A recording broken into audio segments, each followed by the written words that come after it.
राठौड़ पूजा मुरुभाई है और मैं गवर्नमेंट हाई स्कूल भेनाकोट की 10वीं कक्षा की छात्रा हूँ। आज मैं बेटी बचाओ बेटी पढ़ाओ विषय पर अपने विचार व्यक्त करने जा रही हूँ। आशा करती हूँ कि आप सभी को मेरे यह विचार पसंद आएंगे। सबसे पहले मैं आप सभी को धन्यवाद देना चाहती हूँ कि आप सभी ने मुझे इस मंच पर अपने विचार व्यक्त करने का अवसर प्रदान किया। उससे पहले मैं दो पंक्ति कहना चाहती हूँ कि जन जन की पहचान है बेटी, खुशियों का अरमान है बेटी, आंखों में कुछ सपने लेकर जीवन का निर्माण है बेटी। एक बेटी को घर की लक्ष्मी कहा जाता है जो बड़े सौभाग्य से किसी के घर में जन्म लेती है। एक बेटी ही होती है जो घर को घर बनाती है। कहा जाता है कि एक घर में बड़े सौभाग्य से जन्म लेता है और एक बेटी पर एक घर में बड़े सौभाग्य से जन्म लेती है। आज भारत देश अधिक विकसित हो गया है, लेकिन आज भी पिछड़े इलाकों में बेटियों की स्थिति खराब है। बेटियों को पैदा होते ही मार दिए जाते हैं या भ्रूण हत्या कर दी जाती है। आज बेटी को पैदा भी कर दिया जाए तो भी उसे बेटों की तरह समानता नहीं दी जाती है। उसे शिक्षा से वंचित रखा जाता है। बेटों को अच्छी शिक्षा प्राप्त होती है और बेटियों को घर के काम करवाए जाते हैं। जिस समय उस लड़की की खेलने की उम्र होती है उस समय उस लड़की को चुड़िया पहना दी जाती है। उसे पढ़ाने की जगह उसकी शादी करवा दी जाती है। वह लड़की चूल्हे चौके तक ही सीमित रह जाती है। उसका जीवन इसी अंधेरे में खो जाता है। समाज ने उसे उसके अधिकारों से वंचित रखता है।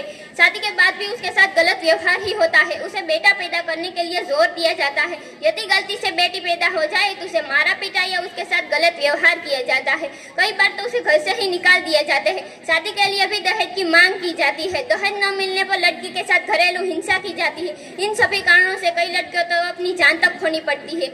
आज भारत देश के शहरों में बेटियों की स्थिति बदल गई है। आज बेटियां भी बेटों की तरह आगे बढ़ रही है। आज ऐसा कोई विभाग नहीं है जहां पर बेटियां नहीं है। हर क्षेत्र में बेटियां आगे बढ़ रही है, वो चाहे डॉक्टर हो या इंजीनियर। आज हमारे भारत देश की बेटियां चांद तक पहुंच चुकी है। आज हमारे भारत देश की बेटियां चांद तक पहुंच चुकी है। उन्होंने अपने बलबूते पर यह मुकाम हासिल किया है।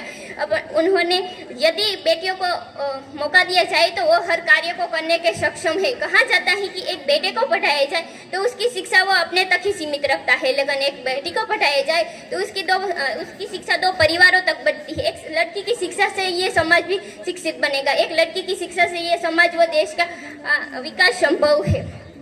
यदि हम बेटियों को घर में ही मार देंगे तो यह समाज कैसे बनेगा। यदि एक लड़की पढ़ी लिखी होगी तो वो आत्मनिर्भर भी बन जाएगी। यदि वो पढ़ी लिखी होगी तो उसे अपने अधिकार पता होंगे, जिससे वो अपने पर होने वाले अत्याचारों के खिलाफ आवाज उठा पाएगी।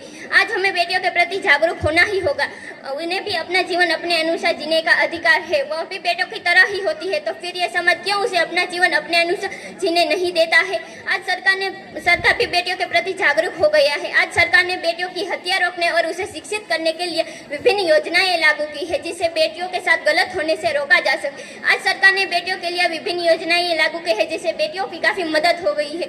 आज सरकार के साथ साथ हम सभी लोगों को भी बेटी बचाने के लिए और बेटी पढ़ाने के लिए अपना योगदान देना ही चाहिए, तभी हमारा देश प्रगति कर पाएगा। आखिर में बस इतना ही कहना चाहती हूँ कि पढ़ेगी बेटी बढ़ेगी बेटी, नए शिखर पर चढ़ेगी बेटी, नवनूतन के अग्रिम पद पर कदम मिलाकर चढ़ेगी बेटी।